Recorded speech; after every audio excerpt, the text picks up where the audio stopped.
तर मित्रांनो, आता तुम्ही बघू शकत असाल की आपल्या 1.25 एकराच्या केळीच्या प्लॉटमध्ये आपण एक प्रयोग म्हणून आंब्याची लागवड केलेली आहे बघा. आणि आता ही आंब्याची जर व्हरायटीचा जर आपण विचार केला तर ही केसर व्हरायटीचा आंब्याची जात आहे. आणि केळी ज्यावेळेस आपण लागवड केली त्याच वेळेस आपण 12 बाय 12 या फुटावर सरासरी एका ते 1.25 एकरमध्ये आपण 300 आंब्याच्या रोपांची लागवड केलेली आहे.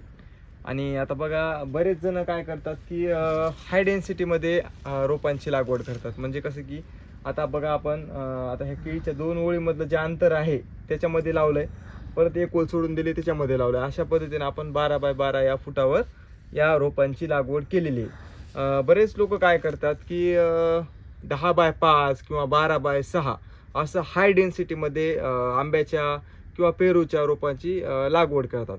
चला आता ठीक आहे, पेरूचं ठीक आहे, पण आंब्याचं कसं आहे, तुम्हाला कटिंगला आज न उद्या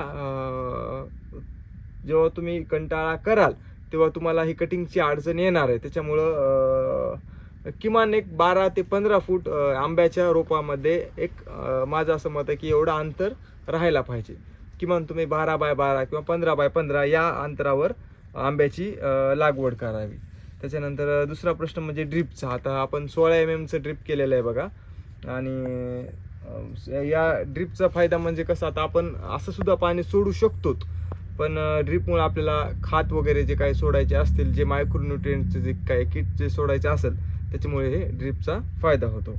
आता वॉटर सोल्युबल खतामध्ये बघा, जेव्हा आपण कुठल्याही रोपांची लागवड करतो त्यावेळेस सुरुवातीला रोप लावल्या 19-19-19 बुरशीनाशक आणि ह्युमिक ॲसिडची ट्रिचिंग करायची. ह्युमिक ॲसिडमुळे पांढऱ्या मुळाची वाढ होते, 19-19मुळे हाईट वाढते, आणि त्याच्यासोबत आपल्याला बुरशीनाशक द्यायचे.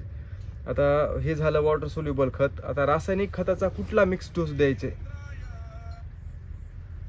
तर बघा, कट केलंय का, नाही ना, ठीक आहे. आता बघा, रासायनिक खतांचा मिक्स डोस आपल्याला आता खताचे जे किट आहे आता त्याच्यामध्ये बघा 20-20-0-13 पोटॅश मायक्रोन्युट्रिएंट किट, त्याच्यानंतर प्लॅन्टो किंवा प्लॅन्ट बूस्टर आणि फर्टेला, ही आपल्याला काय म्हणतो त्याला आपण खताची ही डोस द्यायची.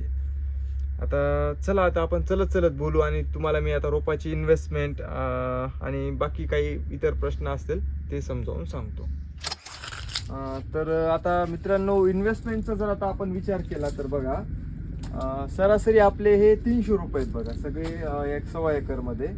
आणि प्रत्येक रोप 90 रुपयाला, म्हणजे 90 गुणिले जर तुम्ही 300 असं जर केलं तर टोटल आपली 27,000 रुपये या रोपांचा आपला खर्च झाला.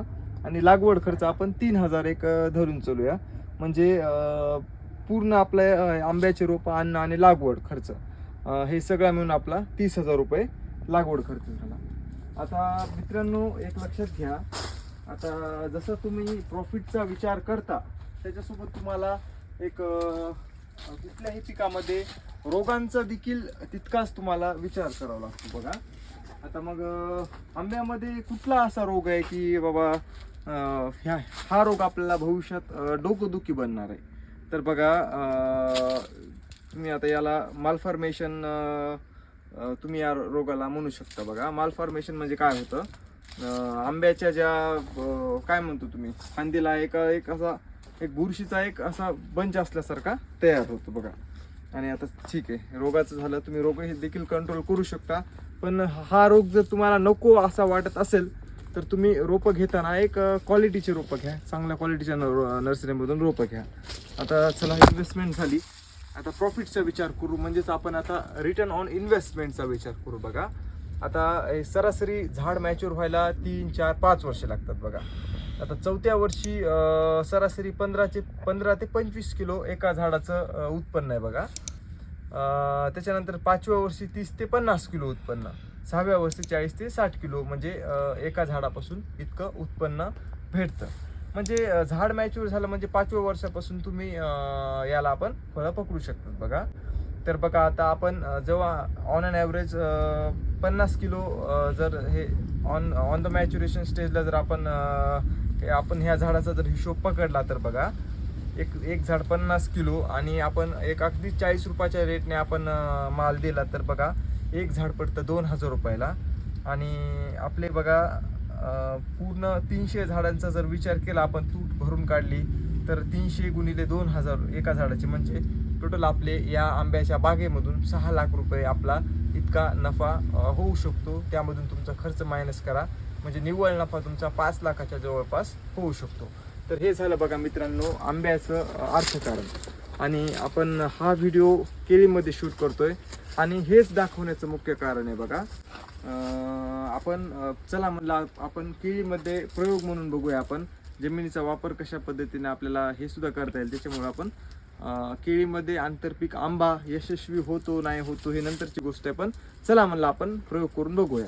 आणि आता ही जेव्हा केळी हार्वेस्टिंगला जाईल हे जेव्हा आपल्याला काढायचं आहे त्याच्यानंतर आपल्याला हे पील बाग ठेवायचं नाही, हे आपल्याला पूर्ण काढून टाकायचं आहे आणि पूर्ण आंब्याची बाग आपल्याला डेव्हलप करायची. तर मित्रांनो हा व्हिडिओ शूट करण्याचं हे कारण होतं. तर व्हिडिओ तुम्ही पूर्ण बघा आणि खाली कॉमेंट करा की तुम्हाला हा व्हिडिओ कसा वाटला. आणि इतर काही प्रश्न जर उपस्थित झाले तर मला खाली कॉमेंट करा. जितकं शक्य होईल तितकं मी प्रश्नाची उत्तरं द्यायचा खाली प्रामाणिक प्रयत्न करतो. धन्यवाद.